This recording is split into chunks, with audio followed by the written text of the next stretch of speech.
Okay. So, I recently watched Black Widow again. And between the Black Widow movie and the Hawkeye series, which I thought would probably fill in some blanks, I still have a ton of questions about the Black Widow movie, Natasha as a character, all the things. So, I have 10 questions, I think, that I'm hoping that all you out there can help me answer. Yeah, so question number 1. What does cycling through the Red Room actually mean? So, the Red Room should have been a major part of the Black Widow movie. And I guess it kind of was, but not in the way of giving answers of any sort. So Melina tells Natasha that she was cycled through the Red Room, like, I think 4 times, I think she said, before Natasha was even born. Okay. What on earth does that mean? Like, is it like you're in the Red Room, you get your training, you go out into the world, you come back to the Red Room, similarly to how Natasha and Halina did in the flashback in 95? Or, like, I don't know what cycling through the Red Room means. I don't have a clue. Question number 2. What made Clint believe Natasha could be turned? Was it something, like, in her eyes? Like, what was it? Like, Hawkeye kind of delved into the past a little bit with, Clint's past with Natasha, but, like, not enough to fully answer what made Clint believe that Natasha could be turned. Because he was sent to kill her, and he decided, nah, I'm gonna not do that, because she don't want to be here no more. She wants out, and are gonna give her an out. And it's like, okay, but, like, okay. I don't know. Question number 3. How did Natasha and Melina have the veil technology and the wigs to swap places? This is a plot hole in the movie that, while the twist was fun, it is never explained. Like, I thought the veil technology was, like, S.H.I.E.L.D. Like, I thought that was S.H.I.E.L.D. technology. But maybe I'm wrong. Maybe it's just widely available anywhere. But not only did they have 2 separate veils, they had 2 separate wigs. One to match Natasha and one to match Melina. So they're just, like, I'll buy Natasha having, like, one of the veils type thing because she was on the run. And, if she's in trouble, just throw the veil on. She's somebody else. Cool. I'll buy that. She had 2. So I don't buy that entirely. But the wigs are what really just... What? Like, if Melina was, like, an active, like, spy, I could buy her having several wigs. But she's sort of, like, hanging out in the background, doing her little science experiments. So she's not exactly out in the field, so she doesn't technically need different disguises.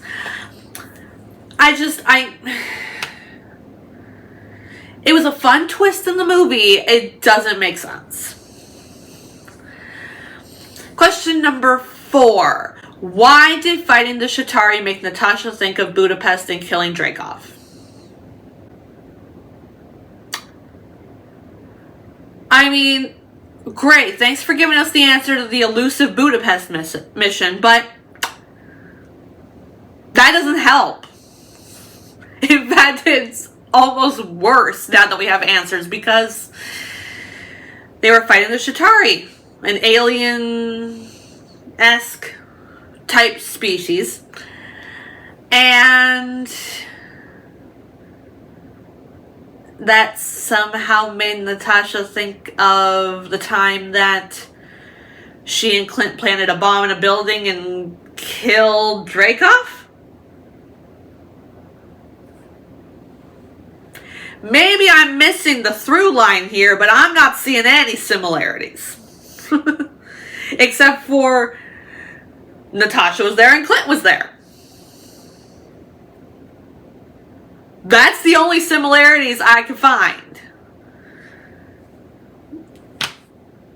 It's one of those things I almost wish that they had just left it alone, honestly.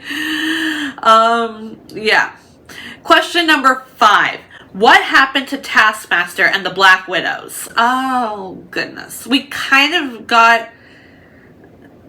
Actually, no, we didn't. We had Yelena freeing one of the Black Widows, but then was like, I'm making my own choices, girl. Like, I'm not under any mind control. So, what happened to them? Like, they just... Like, how are they integrated back into society? They never had free will. Like, what do their lives look like now? Like, I don't know. It's a minor question that I have, I guess, with this movie. But, I don't know. I kind of wish maybe Hawkeye had shown us a little snippet of it, but, okay. Question number 6. Where is Natasha's tombstone? Now, in the post-credit scene, we see Yelena at Natasha's grave. Although not really her grave, just sort of like her... She's got the tombstone and everything, but she's not actually there because she's still, I guess, hanging out on Vormir. But, where is it? Like, we know it's in the Midwest, I think, because Valentina's like, I'm allergic to the Midwest. I know nothing about U.S. geography. I don't know where the Midwest is. Is Ohio in the Midwest? Is that where she is? Is Clint's farmhouse in the Midwest? Maybe, like, she's near Clint's farmhouse. Like, I don't know. To me, it would almost make more sense to have it be near Clint's farmhouse because Clint and his whole family was very close to Natasha, and, you know, that could be sort of the place where they find solace. But Midwest? All U.S. geography knowledgeable people, let me know if you know where Natasha's tombstone is, because as far as I know, the Midwest is rather large. But I'm Canadian. I barely know Canadian geography. I certainly don't know U.S. geography. So help me out here. Question number 7. When did Yelena start working for Valentina? Now, this is something that Hawkeye made even more confusing.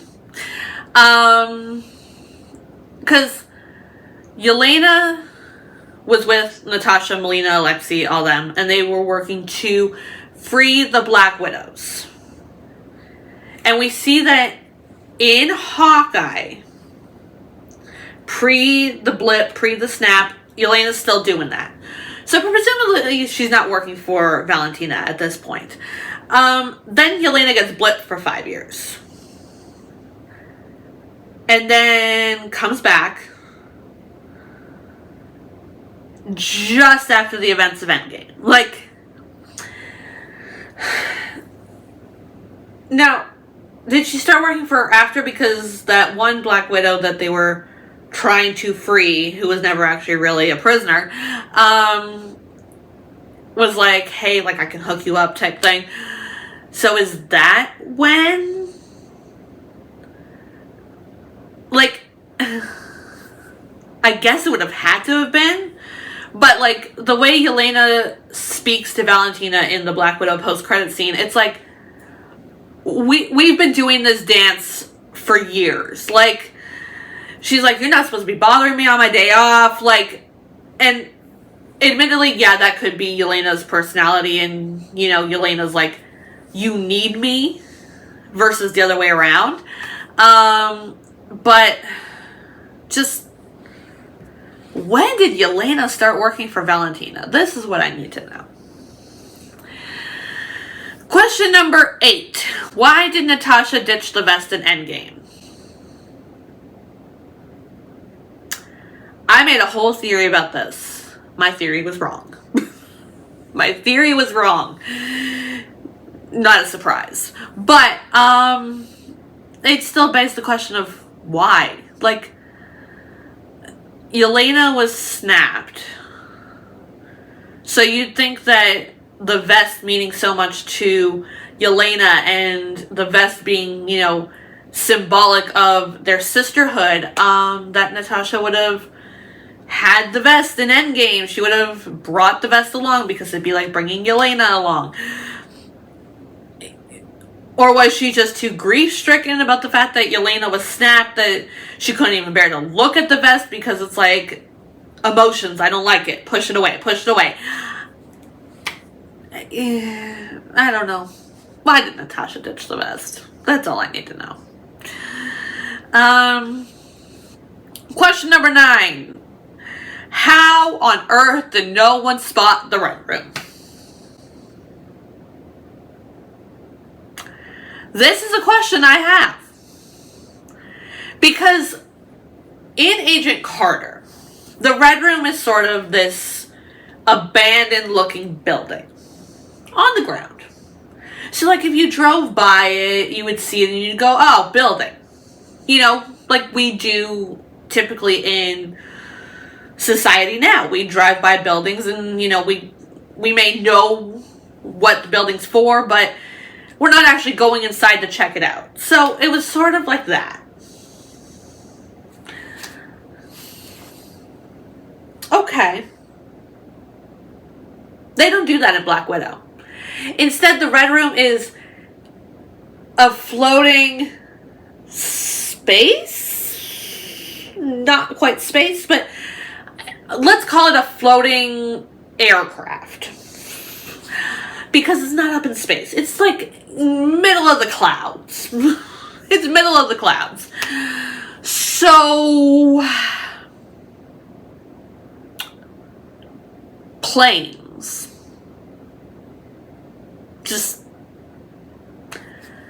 Planes were just flying by this floating contraption in the sky and no alarm bells were rung. Like, kind of seems like that would be something to, you know, question at the very least. Now, okay, I guess the argument is they're in Russia type thing. So the aircrafts and everything coming into Russia, they all know about this. But like,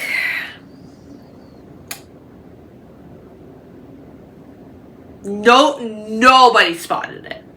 Nobody. Absolutely nobody.